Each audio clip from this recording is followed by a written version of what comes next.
салом дуруди бепоён бинандагони гиромӣ нисоратон бод. ёдовар мешавем ки суруши ҷавонӣ силсила суҳбатҳои худро идома медиҳад ва ин лаҳза ҳамсуҳбати мо ҳастанд зулфиёв гадомат, номзад илмҳои филологӣ, доценти кафедраи адабиёти тоҷик, ҳамзамон декани факултети тарбияи ҷисмонӣ ва омодагии дифоии ҳарбии донишгоҳи давлатии Кӯлоб ба номи Абуабдуллоҳ Рӯдакӣ. Сараввал устодро ба барнома хушомадед мегӯем. Устод хушомадед ба барнома.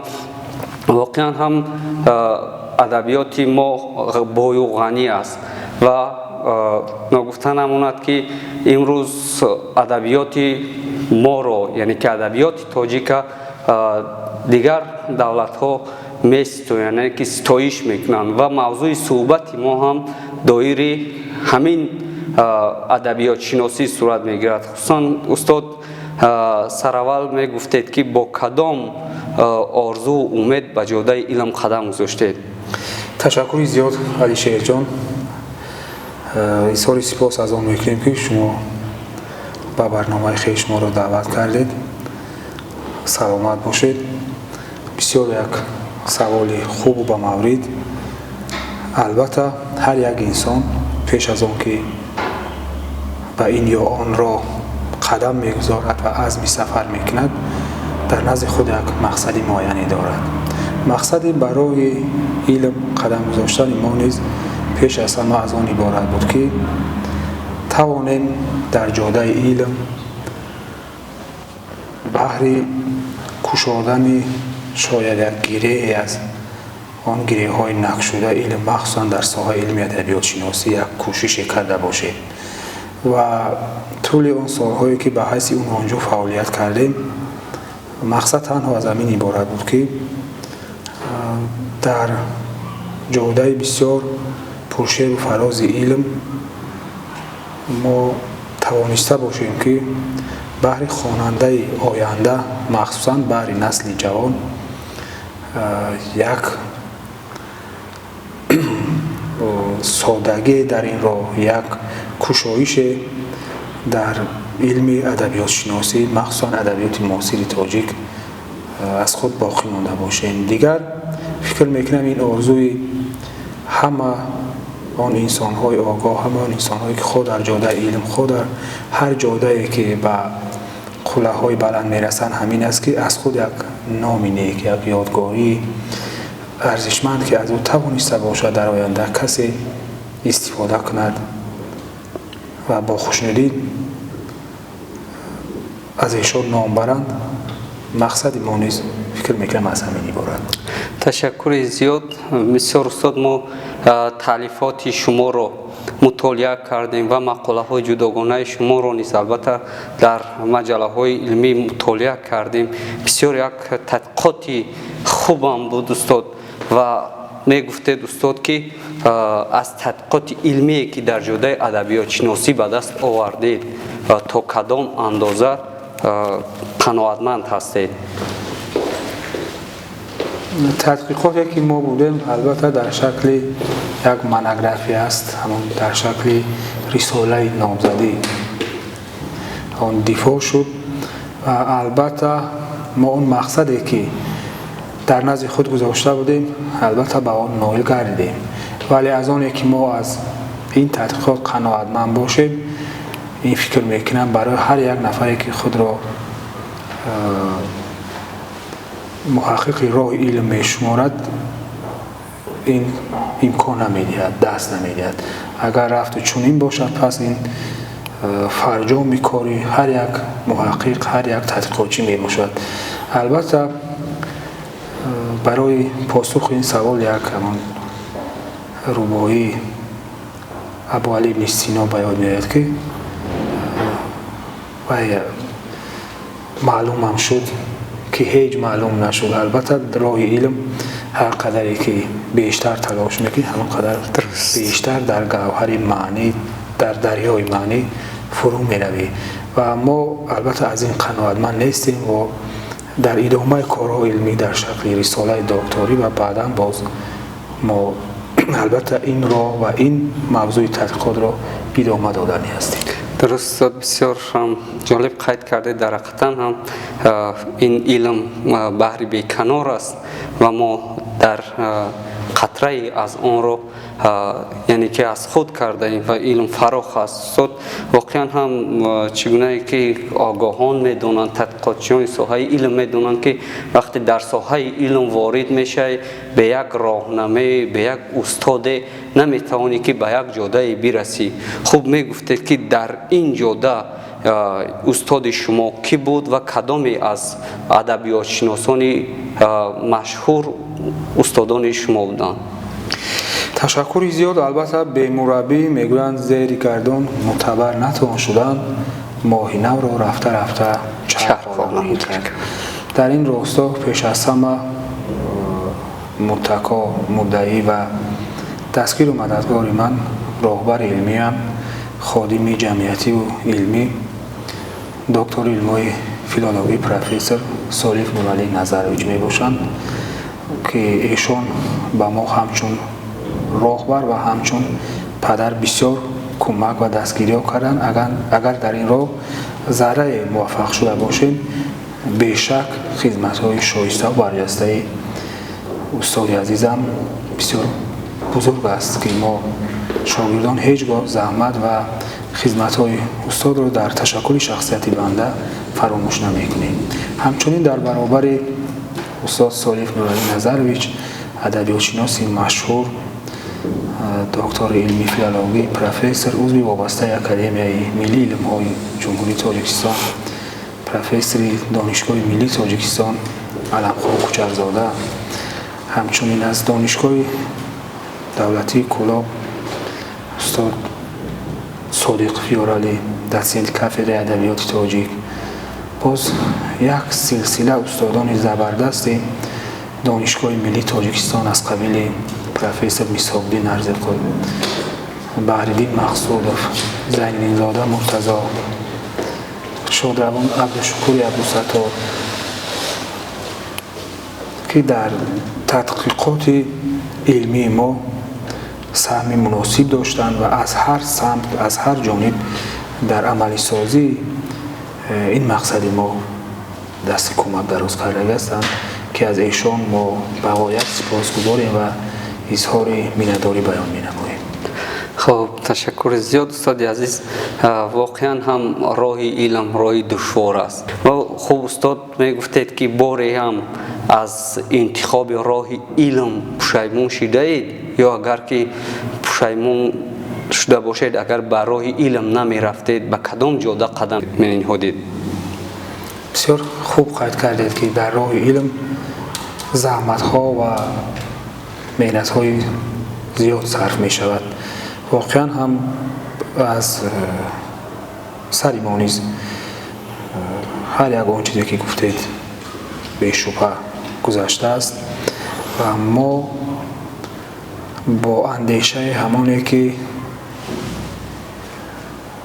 راهی که تو را به حق رساند علم است، مالی که زی تو کس نستاند علم است، ما در این راه با همین عزم تلاش کردیم و باری هم پشیمان نشده ایم و باز هم آماده هستیم که از این جفای علم که نهایت آن معنی شکر است باز چشیده باشیم و باز تا آنی که نیرو و توان این کار را داریم تمام هستی خویش را به آن میبخشیم که توانیم برای پیشرفت ساحه علمی ادبیات شناسی از خود یک کار ارزشمند باقی گذاریم. خب بسیار خوب استاد. اگر بار دیگر امکان دست می داد باز با این جاده قدم می نهاده؟ بیشک. بسیار هم خوب استاد. خوب ندارم.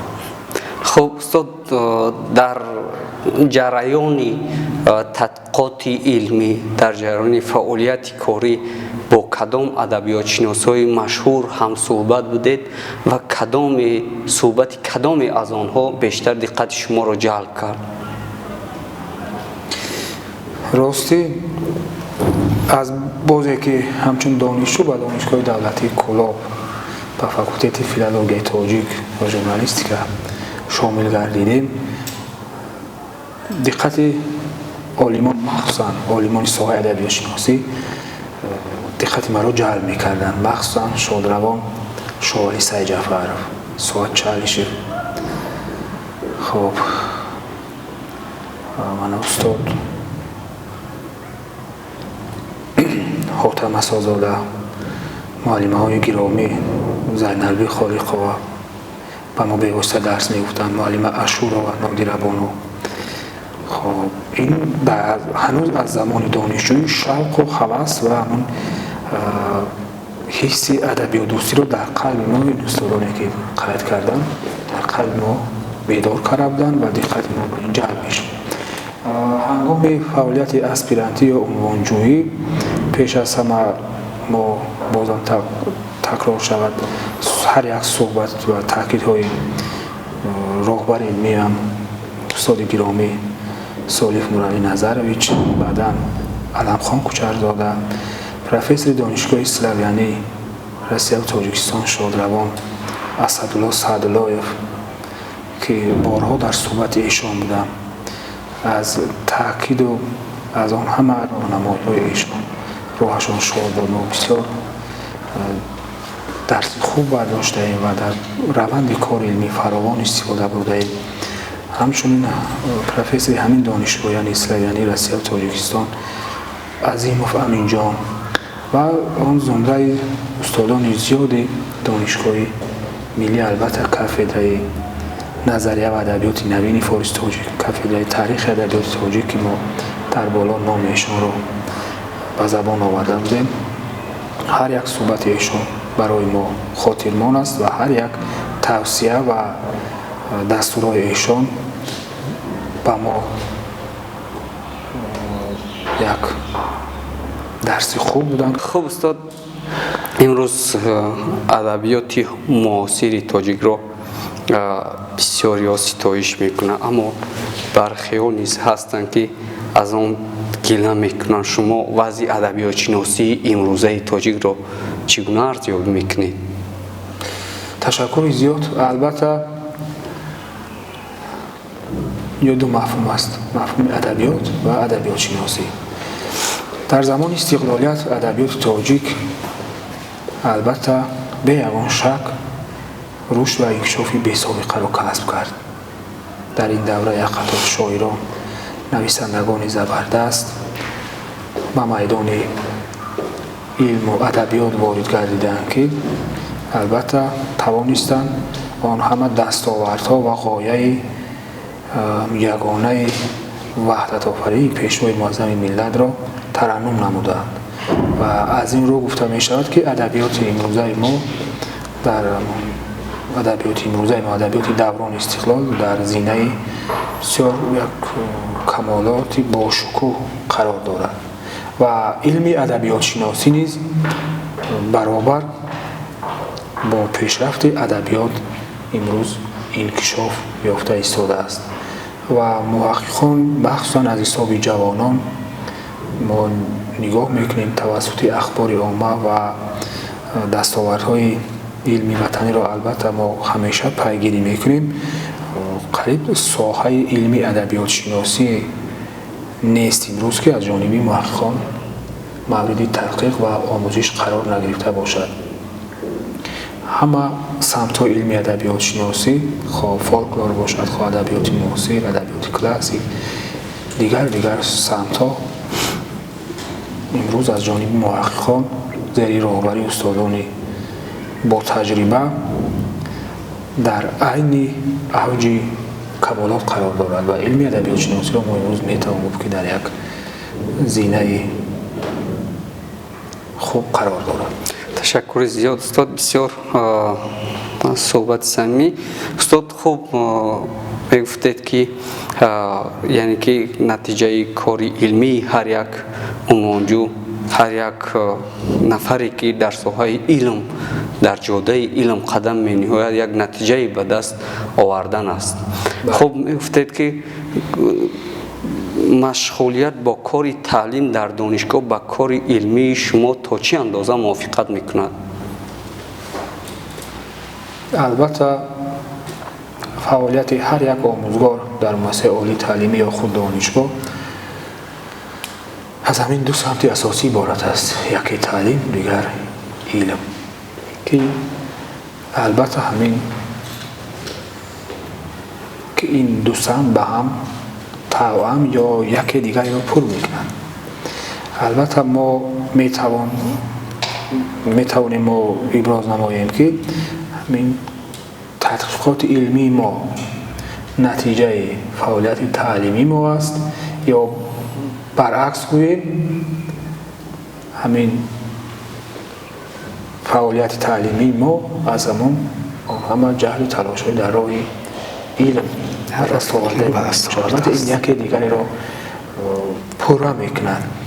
البته دانشگاه خود این جای علم است، جای تعلیم باشد هم باز در برابر این مکان علم است که باید هر یک آموزگار مکتب عالی به کار علمی تحقیقاتی به یک موضوع به یک سمت فعالیت علمی تعلیمیش روانه شده باشد و همین در پروسس درس همواره با آن باید پژوهش و تحقیقات علمی نیز جریان گیرد.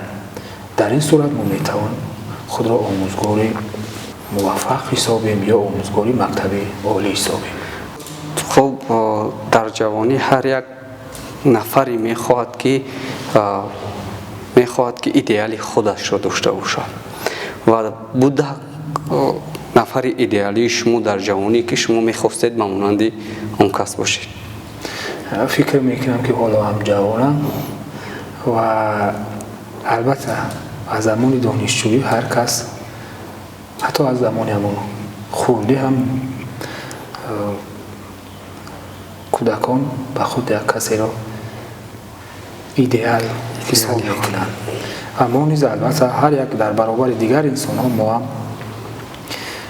بیشتر از آن روزی که دانشجو شدم و بعدا همچون آموزگار به فعالیت شروع نمودم هم بیشتر در فعالیت و حتی در روزگار و زندگی بیشتر میخواستم به دوست، برادر و همکسب بسیار گرامی همان غفارов بختیار وهابویچ که استاد همین دانشگاه بودند و با مرور زمان عین حال دکان فاکولته حقوق و مناسبات بین‌المللی دانشگاه اسلامی روسیه و تاجیکستان هستند. نامزد علمی تاریخ در سند. بیشتر ایدئال من در زندگی همین کس است و من بسیار میخواهم که هم در کار و هم در روزگار به ایشان شباهت داشته باشم و از این فرصت مناسب استفاده برده به استاد عزیز و برادر گرامی اظهار سپاس میکنیم که در قطار دیگر استادان در تشکر شخصیت بنده سهمی بغایت بزرگ بودیدند. خب تشکر زیاد استاد، بسیار یک صحبت سمی. استاد واقعا هم